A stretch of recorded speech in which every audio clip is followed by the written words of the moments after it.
Magsisi tayong mataos, halinang magbalik loob sa magpatawad na Diyos. Sa Kanya tayo dumulog at manunumbalik na lubos.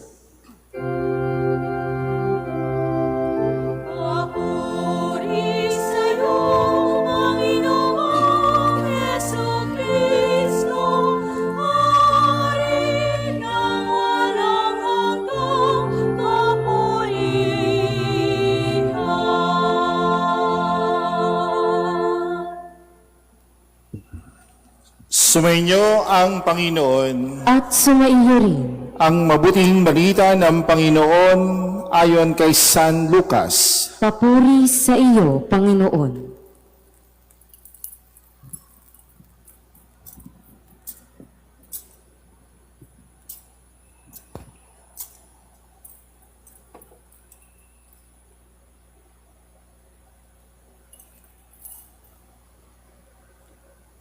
Noong panahong iyon, pinalayas ni Jesus ang isang demonyong sanhi ng pagkapipi ng isang lalaki at ito'y nakapagsalita na mula noon.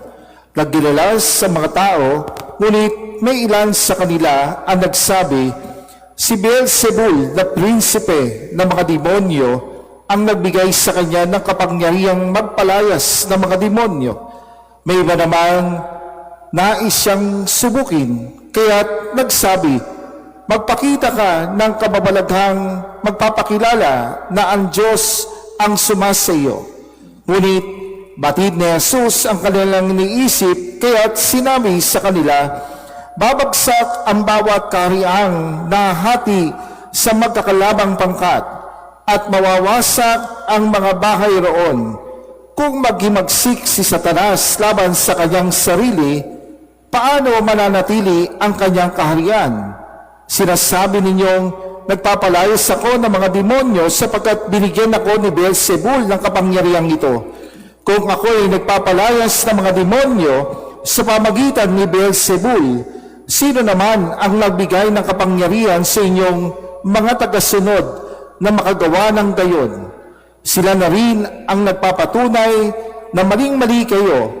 Ngayon, kung ako ay nagpapalayas ng mga demonyo sa pamagitan ng kapangyarihan ng Diyos, nangangahulugang dumating na sa inyo ang paghahari ng Diyos.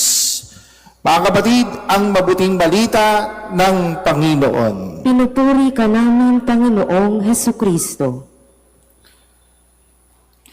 Magandang gabi po sa inyong lahat, mga kapatid. May napansin po ba kayo o napapansin kapag may asawang tahimik, dalawang bagay lang ang iniisip ng tao? No? Una, ang bait naman ng asawa niya.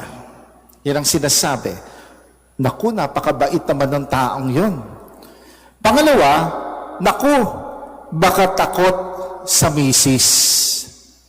No? May nagkwento nga sa akin, Father, tahimik po talaga ako sa bahay. Sabi ko, bakit naman po?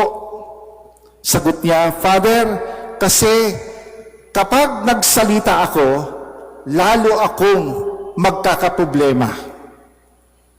No? Kaya minsan, akala ng iba, ang tahimik ay mahina. Pero, hindi po ganon. Hindi po palaging ganoon. Tingnan natin si San Jose. Sa buong banal na kasulatan o sa Biblia, halos wala po siyang sinabing salita. Tahimik po siya. Pero hindi ibig sabihin mahina si San Jose. Sa totoo lang, matibay po ang loob ni San Jose. Tahimik pero matapang. Simple, pero matatag. Kaya nga sa ating mabuting balita, ngayong araw nito, may lalaking hindi po makapagsalita dahil sa demonyo. No? Pinagaling po siya ni Jesus at nakapagsalita siya. Pero imbis na matuwa po ang iba, naghanap pa sila ng masamang sasabihin. Sabi nga nila, di ba? Kapangyarihan ng demonyo ang gamit ni Jesus. Ang nagbigay sa kanya si Beelzebul. Grabe, di po ba? Minsan, kahit may kabutihang nangyayari, may tao pa rin maghahanap ng mali sa iyo. At sinabi ni Jesus, ang kaharian na nagkakabahagi laban sa sarili ay babaksak. Mga kapatid, napakalinaw po ng mensahe sa atin. Kapag hinayaan nating maghari ang kasamaan, unti-unting masisira ang buhay po natin.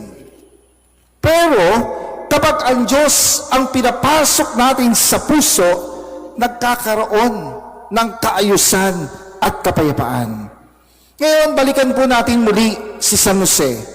Sa bahay po nila sa Nazareth, hindi po siya maingay, hindi siya sikat, at hindi rin po siya palaging nasa gitna ng eksena. Pero siya ang nagbabantay para hindi makapasok ang gulo sa kanilang pamilya. Parang tatay, di ba, sa bahay, hindi kailangan laging nagsasalita ang tatay. Di ba, mga typical na tatay natin, tahimik lang. Hindi kailangan laging napapansin, pero siya ang tahimik na nagbabantay. Minaalala nga ako isang tatay, isang tricycle driver po siya. Tahimik lang po siya palagi, hindi mahilig magpayo, at hindi rin mahilig magsermon. Pero araw-araw, gigising yan ng maaga para bumiyahe.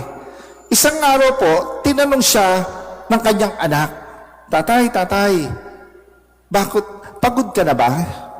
Ngumiti lang po siya. At ang sabi, pagod, pero okay lang para sa pamilya. Mga kapatid, hindi man siya nagsasalita ng marami, malakas ang sinasabi ng kanyang sakripisyo. Ganyan po si San Jose, mga kapatid, tahimik pero puno ng pagmamahal. Tahimik pero handang magsakripisyo. Tahimik pero pinoprotektahan ang kanyang pamilya. At dito po natin makikita ang aral na nais ipabatid sa atin ng ating Ebanghelyo ngayong araw na ito. Sabi ni Jesus, ang hindi kakampi sa akin ay kalaban ko. Ibig sabihin, hindi pwedeng neutral lang tayo sa buhay. No? Hindi pwedeng laging neutral lang tayo sa buhay. Hindi pwedeng bahala na, wala akong pakialam. Sa pamilya, sa trabaho, sa komunidad, kailangan may paninindigan sa kabutihan. Si San Jose, pumili po ng panig. Pinili niya ang Diyos, pinili niya ang pamilya, pinili niya ang tamang gawin kahit mahirap. Mga kapatid, minsan ang totoong laban po sa buhay, hindi laban ng suntukan o tadyakan. Ang totoong laban ay laban sa inggit, no? Galit, bisyo, paninira at kasamaan na gustong pumasok sa ating puso. At tulad po ni San Jose, ang kailangan natin ay matatag na puso. Hindi po kailangan maingay. Hindi kailangan magpakitang gilas. Minsan, alam nyo, sapat na ang tahimik na katapatan sa Diyos. Kaya ngayong gabi na kay San Jose, ito po ang magandang tanong sa atin. Ano ang pinapapasok ko sa puso ko? Kapayapaan ba o puro galit? Kabutihan ba o puro reklamo? Diyos ba o puro sarili ko? Mga kapatid, kapag ang Diyos ang nasa puso, kahit tahimik ang buhay, matibay ang pamilya.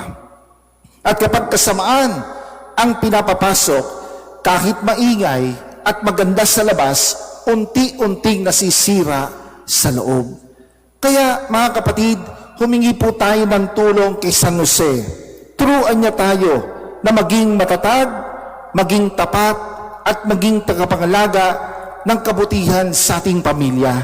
Dahil minsan, ang tunay na bayani po, hindi yung maingay. Ang tunay na bayani po, yung tahimik pero laging gumagawa ng tama. At iyon po, mga kapatid, ang puso ni San Jose. Amen.